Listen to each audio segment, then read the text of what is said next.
Let me give you a new example.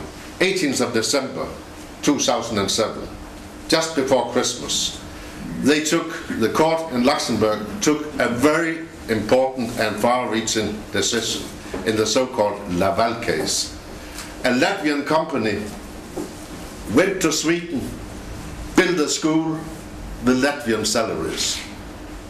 The trade unions in Sweden were not against foreigners coming, helping to build a school, but they insisted that those who come should go for a Swedish salary when they work in Sweden.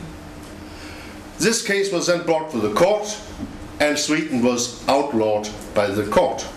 So it's now legal in Ireland, and the Constitution, Lisbon Treaty, will legalize it formally by approving the verdicts, the existing verdicts. It's now legal for foreign companies to come to Ireland with foreign labor and give them the salary they deserve at home in Latvia and Poland. This is possible. If you have a minimum salary as you have in Ireland, €8 or something like that, then you can force them to pay the €8 as a minimum salary, but you cannot force them to pay the normal salary. And then there are two consequences. They come and take your jobs because they're cheaper, or they come and have a lower salary and you can keep your job by lowering your own salary. That's the two effects of that court case. I proposed a protocol to the Lisbon Treaty so we could outlaw this verdict from the court. But it's an example that if you extend the areas in the Lisbon Treaty to cover sensitive areas, then you should not only fear a decision in the Council, you can also fear what the court may develop in those areas. Another example on health. Cassie and I are both in the Environment and Health Committee. She's a full member, I'm a substitute. But in this committee, we work with a patients directive. The Commission has proposed a directive for patients so that they can move abroad and have their health services in other countries but paid from at home.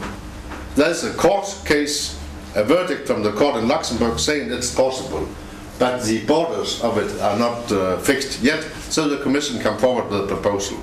This proposal has now been withdrawn until the Irish referendum is over. Then it will come back.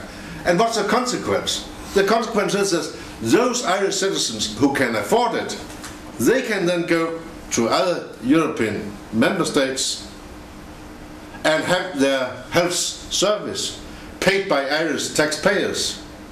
But those who cannot afford to go to another country to have a health service, they will then have to pay for those who can afford it, because they will have to take the same support you give normal citizens in Ireland. They can take that support abroad, and then you will destroy your own health system. Therefore, you can't find one politician in my country in favor of that system. Everyone protested in my country. But we can do nothing, because it's a proposal based on Article 95, internal market, qualified majority vote. Before we could say health is outside. The EU cannot deal with health questions, but they say health is part of the purpose. Health is included in the Lisbon Treaty, and therefore we can reach it by court cases. And when we have reached it by a first verdict, then we can use the normal treaties as legal base for making legislation. And then in legislation, what is then really the core for us coming from smaller member states? That's in those 68 new areas, plus the areas where the Prime Ministers decided on their own. There, the system of double majority, qualified majority votes will appear. And this system is based on the following phases. First, the European Commission have a monopoly to propose a law. No one else. You have to be non-elected to be able to propose a law in the European Union. The Commission have the monopoly. Well, but you have an Irish Commissioner there. He can then take care of Irish concerns in the Commission. The Lisbon Treaty will abolish the permanent Irish Commissioner and abolish the way that the Irish Commissioner is picked by the Irish on their own. From now on, there will be a super qualified majority, 20 of 27 member states prime ministers. They will decide who shall be in the Commission, and every 3 times there will be no Irish. When there will be Irish, it's an Irish you haven't picked yourself. So the motor of European integration without proper Irish influence. When the Commission has then proposed a law, it will then go to the Council.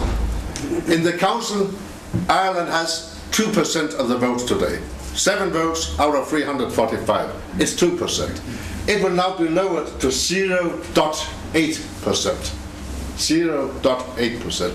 It will fall by 60%. And the German influence in the Council will double from 8 to 16%.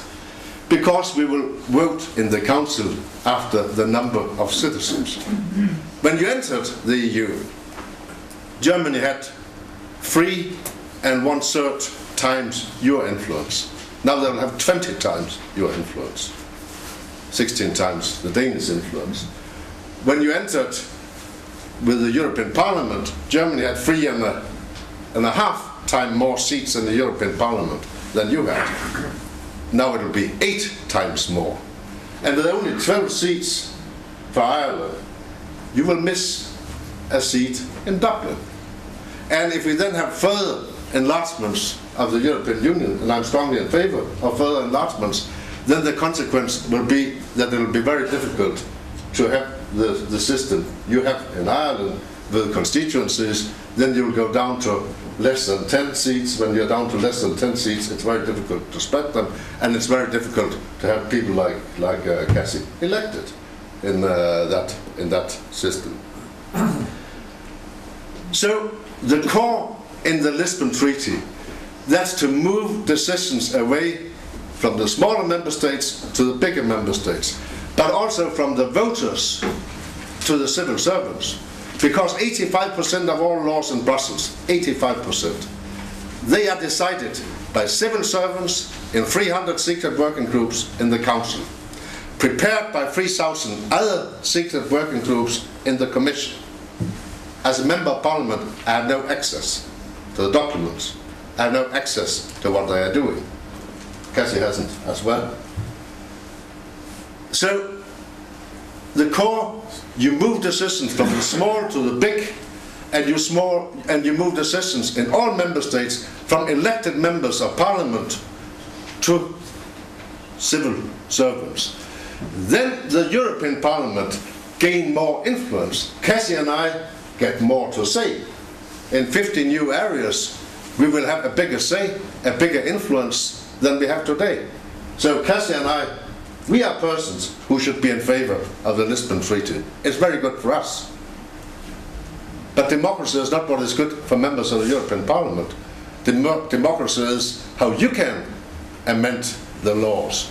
And the core in democracy, that's that you can go for elections, that you can have a new majority and then a new law.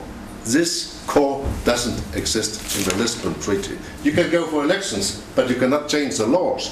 Then you get instead a possibility that Cassie and I can influence the lawmakers. We can propose amendments, and when the Commission say Cassie made a good amendment, then it has a chance. If the Commission, the non-elected, say it was a bad amendment from Cassie, it has no chance. The non-elected decide whether our democracy is good.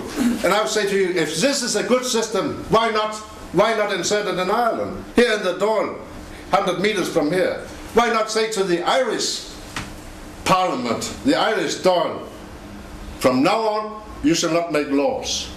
From now on you propose amendments to the civil servants in the departments, in the ministries, and then the heads of departments meet in a secret room, and when they judge the amendment from Parliament to be a good one, then you have an influence. If they say it's a bad decision the Parliament have done, then the Parliament is outlawed. This is how Europe works today.